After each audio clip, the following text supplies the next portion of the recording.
কি বাঙালি বাবু, খুব খুশি তাই না? ভাবছেন নতুন সরকার এসেছে, পরিবর্তন হয়েছে, এখন নিশ্চয়ই রাতারাতি সবকিছু বদলে যাবে।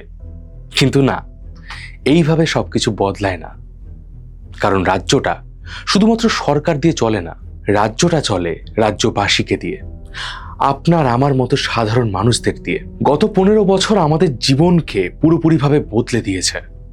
আমরা মুখ বুজে থাকতে শিখেছি, অন্যায়ের সামনে মাথা নত করতে শিখেছি। কোথাও কোনো সরকারি ফাইল আটকে গেলে সেই অফিসারের পকেটে 10 টাকা গুজে দিতে শিখেছি। হেলমেট ছাড়া বাইক চালিয়ে পুলিশকে 100 টাকা ঘুষ দিতে শিখেছি। আবার পরীক্ষায় ফেল করলে আন্দোলন করতে শিখেছি। আর এই ঘটনাগুলোতে একটা জিনিস প্রমাণ হয়, এই দীর্ঘ অপশাসনে আমাদের নৈতিকতারও অবনতি হয়েছে। তাই পরিবর্তন আমাদের মনেও আনতে হবে। কারণ ইতিহাস বারবার প্রমাণ করেছে, যে মানুষ নিজের ভেতরের ভয়কে জয় করতে পেরেছে, তার সামনে কোনো সিস্টেম, কোনো ক্ষমতা, কোনো অন্যায় বেশি দিন টিকতে পারে না। তাই ভুলকে ভুল বলতে শিখুন, অন্যায়ের প্রতিবাদ করতে শিখুন, নিজের হক চাইতে শিখুন।